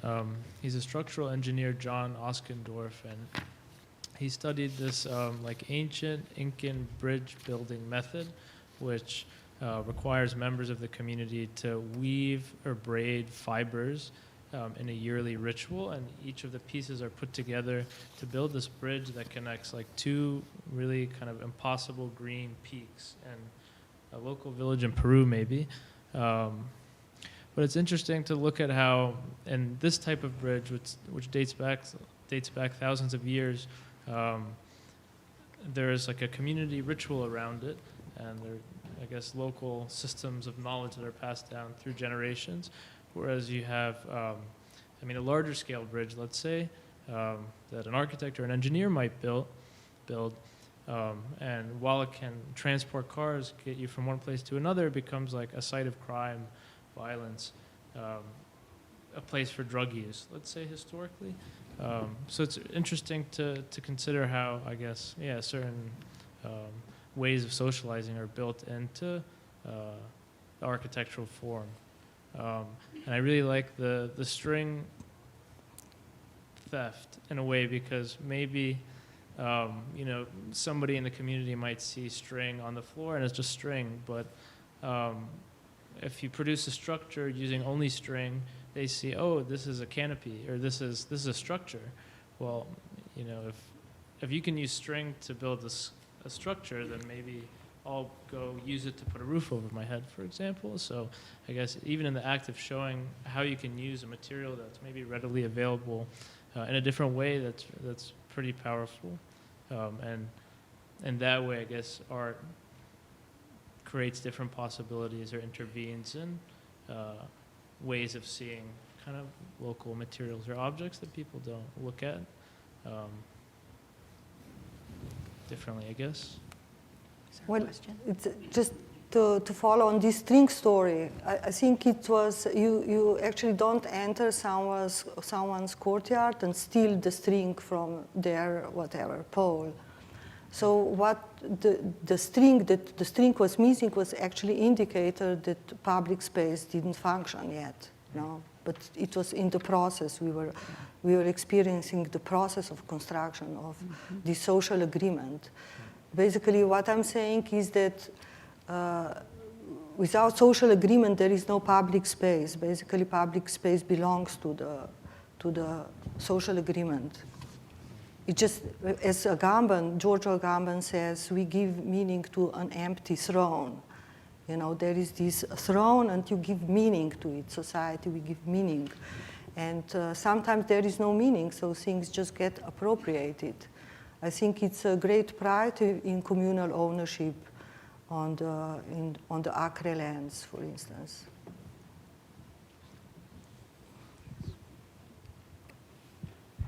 Both of your practices seem to sort of exist outside of the mainstream of urban planning, so it's sort of in response to a failure of traditional modes of urban planning.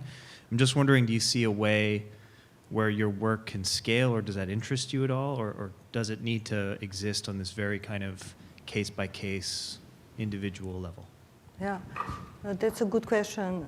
So I think that, like, I experienced the search of community gardens in European Union, and it's super crazy. I mean, like, I was working in Prinzessinnen Garten in Berlin, and they told me it's today more than 100 community gardens in Berlin.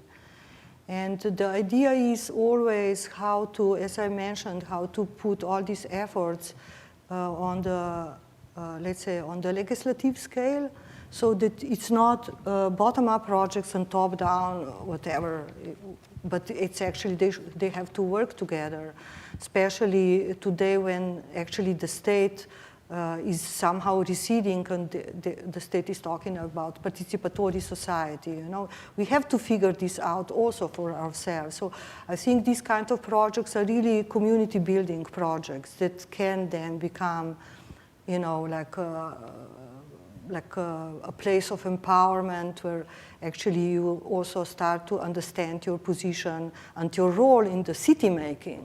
I think that's very important. I think the state and planners, they also need these projects. It's not that we are doing some sort of crazy projects, which is, it's very good to experiment. No?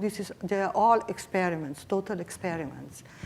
And as Anne says, you are also free because you are not linked to any institution, so you can make outside the box projects. And scaling up takes time. Yeah. So if you're doing individual projects in a place and then moving to another place, it's very hard to scale up. But that's one reason I stayed as long as I did in a single place, is then it's possible for me to scale, for me to make proposals that can be scaled up and have been scaled up in Philadelphia. to the city, to citywide.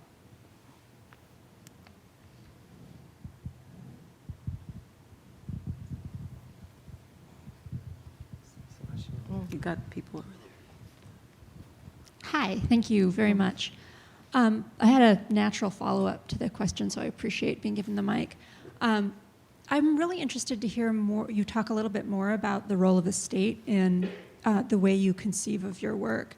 And to give a little context about what I'm thinking, you spent a lot of time talking about the loss of the commons or the enclosure of the commons, which happened historically around the same time that the modern state formation came into being. And a lot of your projects have similarities, structural similarities with things that are coming out of very horizontal, autonomous movements, squatters' movements, the kinds of social spaces that grew up around the Argentine crisis, 12 or 13 years ago, I guess 14 years ago at this point. And yet the state remains central to your conception of what you're doing. You use words like citizenship, new forms of citizenship, and you want to continue to engage with state actors. So I am curious about how you negotiate sort of that legacy in your work. That's a very good question. State in many ways is also enforcer of violence. There has been, the thing is that I never want to make alternative projects. Because if you make alternative projects, you position yourself outside of the mainstream. I think it's very important for me, and this is I preach with my students, to work together with government. But the thing is that, for instance, as we experienced in South Africa, it was not possible to get any collaboration with any of the institutions which were sclerotic and corrupted in the government. But we naturally work together with MMC, this members of mayors committee, that were trying to envision another way of doing things. So I think this is also why I showed the slide. So I'm actually critiquing state because the state needs to reinvent itself. And this is why also I showed the case of Acre, because the state stepped down from the position from the top of the pyramid and made more equal exchange of knowledge with residents. So it's a big problem that the state really would need to reinvent itself, and I think it's a huge task. And they cannot do it themselves, no? Because they are linked to the neoliberal economy, so it's like they would need to start doing other things, but they cannot, no? So I think the state needs these kind of projects. This is what I preach. Participatory projects are super important it's just very simple, for empowerment of people who, by doing them, also become political subjects. Right. Yeah. Yeah. So, is this on? Yeah. So not to make this whole talk about this piece of string, but it does become this sort of fascinating symbol of the social compact and sort of creating shared social space. And my question is, was there ever a point in the process of creating the space where you were able to leave the string in place overnight, where the community sort of realized or agreed that the utility of the string in creating this canopy and creating this shared space was more important than an individual sort of keeping up their washing or whatever they were using it for? And if so, what was it that you think created that shift? And if not, then did you have to sort of acquiesce to the sort of realities of the community and figure out a different way to hold up the canopy, so to speak? Well, the creation of what is a public space is a very slow process, as Anne was saying before. And when we came there was no man's land, so we started the process. And for me, it was to construct a social agreement, which means a public space, but the community were very particular. They said it's our space, but they had to pass, other people had to pass through this area, so it was not possible for them to completely fence this in. But they said that to succeed, they need a fence, which is just basically marking of the territory. This is why I'm saying that space is very important. Yeah, if, for instance, this is what maybe a resident would tell you, and I'm just now talking from the top of my head, if there would be this symbolic fence, people wouldn't come in and steal the rope. Yeah. I think we have time for one more question. It's almost 9 o'clock.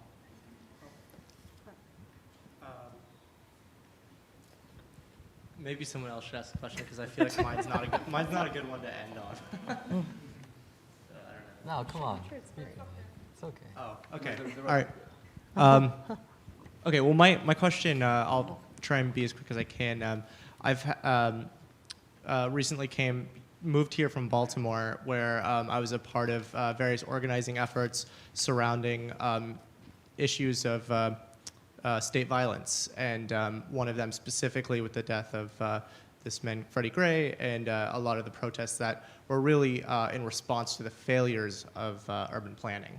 And one of the events that I helped was to organize was this massive cleanup effort after one of the most violent nights of these protests.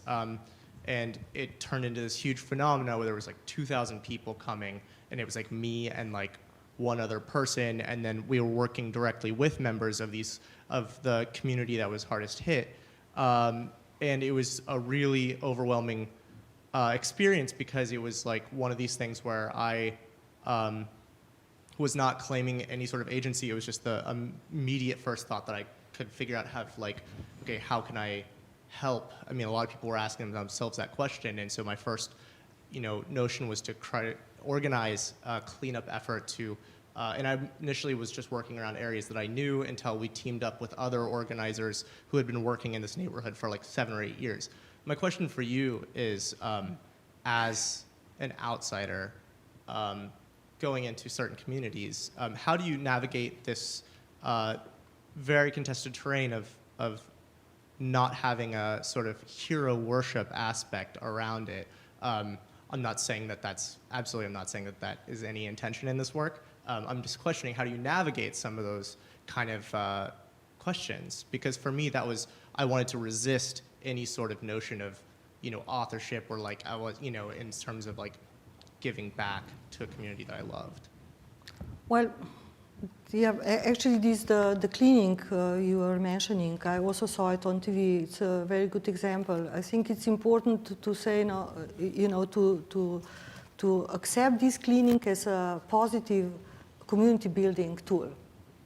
So it's not something now we are cleaning this mess. But when you see 2,000 people coming, it's a statement. So I think it's important to also state it this way. About working on this horizontal way with the communities, it's really, I have never had any problem. We did, because it's the way how you approach people, how you talk with them, and how you work with them. It's very simple. There was, like in Soweto maybe, there was this idea that we were professionals, and then there was this shift. Suddenly they said, oh, you are like us, so for instance. But they did have this preconception that we are specialists, and of course that we would give money for the project now. And of course, I also came there with preconceptions, and by working with people, you have to drop these preconceptions, and this you can only succeed if you are there longer period of time. Yeah. Great. Thank you. There is another question, the last question. Is it okay, Gediminas? It's okay, Julia. So I want to thank you very much for the presentations and the comments. And I want to make one kind of quick comment and add another question to the panel. It seems to me that part of the underlying premise of what has been discussed today is the word agency. The sense of both art, public space, architects, artists as agents of culture, but also landscape as agency, cultural agency, not so much as a beautification of a place, but actually a place that can transform the lives of people. The other word that appears to be underlying the title of your talk and your presentation is ethics, and in the sense that the notion of social agreement is about the dialogue, face to face with people. So perhaps would be interesting if you could expand, if I'm not incorrect, on this notion of public space as an ethical space, or as a space that can foster kind of ethical, the presence of others and the relation of others, understanding ethics as that is about deferring oneself to the presence of the other, it's the other human being. It seems to me that your position, or what you're expressing, I think, to us as an artist working on public sphere, is a kind of a conscious decision, of the artist to propose, but at the same time understand the limits of art and the removal of the artist from the scene. So perhaps if you could expand a little bit more on this issue of ethics and the removal of oneself from the place, which I think you had at some point, a success is something like that. Success is when you become irrelevant. Yeah. I just, when you were talking, I thought about manifesto, like people have, like I was once working with my friends in a project in Bordeaux, and we worked with a community that, they were somehow threatened by gentrification and like very fast development. And then they made a manifesto. We made a manifesto together with them. And then I was super touched because what manifesto says was something very simple. It was really about ethics of living together. So people don't demand, a moon on the earth. They demand something which is about human coexistence. So this was very touching for me. I'm just like having goosebumps now. It's really, a big thing which you say we are now having manifesto, but what you are telling is very simple. So maybe, I don't know, it's a sort of a cliche, but actually it's really listening to each other. It's important for the future coexistence. This is like very general now. I don't know if I answered. Yes, ethics is basic. Yeah, thank you. So on the future, we should really, celebrate that ending, cohabitation for all species. Wonderful. Thank you, Marjetica, for your compelling presentation tonight, and that provoked such a wonderful discussion with all the participants and you, the audience, and I'm hoping also those who are watching us. And also thank you for contributing to the vocabulary that we're trying to build here at ACT, at ACT, suggesting relational object among other notions, and perhaps something that also can aspire relation between world experienced in action, or relation between the world that is experienced in action and also the world that is represented in discourse. So I think this relation, this is very important when we're speaking about connections between the objects. Last but not the least, I would like to use over time, a few minutes, and inform about upcoming events in our lecture series. Monday, November 9, in 2 weeks, we convene here in the Cube for Wendelin van Oldenborg lecture, Beauty and the Right to the Ugly.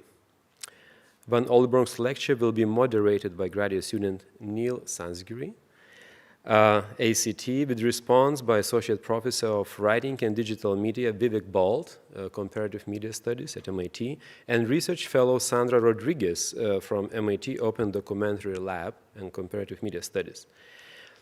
Monday, November 16, in 3 weeks, and that is also date of ACT Open House, we will conclude a lecture series with Pelin Tan's lecture, Transversal Methodology, Labor, Love, and Fear. The discussion following Tan's lecture will be moderated by Ursula August, ACT, and Angel Chen, with response by Ethan Zuckerman, Director of the Center for Civic Media, MIT Media Lab, and Lillian Su, Artist and Director of Public Art, Cambridge Arts Council. I would also like to mention that our performance art workshop class, led by Kelly Nipper, is doing a series of weekly performance art actions at the ICA Boston through November and December in connection with the ICA's Black Mountain College exhibition, Leap Before You Look. The next action will take place tomorrow at 11 a.m. Also, this Wednesday, October 28th at 6:30 p.m., ACT Professor Emerita John Jonas and Lynn Cook, Senior Curator at National Gallery of Art, will be in conversation at the MIT List Visual Arts Center about Jonas' exhibition at Biennale in Venice, They Come to Us Without a Word. That's the title. Jonas' exhibition is on view at US Pavilion through November 22nd, so those who are planning to go to Venice, please do not miss this pavilion. And for a full calendar of our lecture series and other projects and events, please see our information table, sign up for our mailing list, and visit our website, act.mit.edu. Thank you very much. All audience, thank you. Thank you, Marjetica.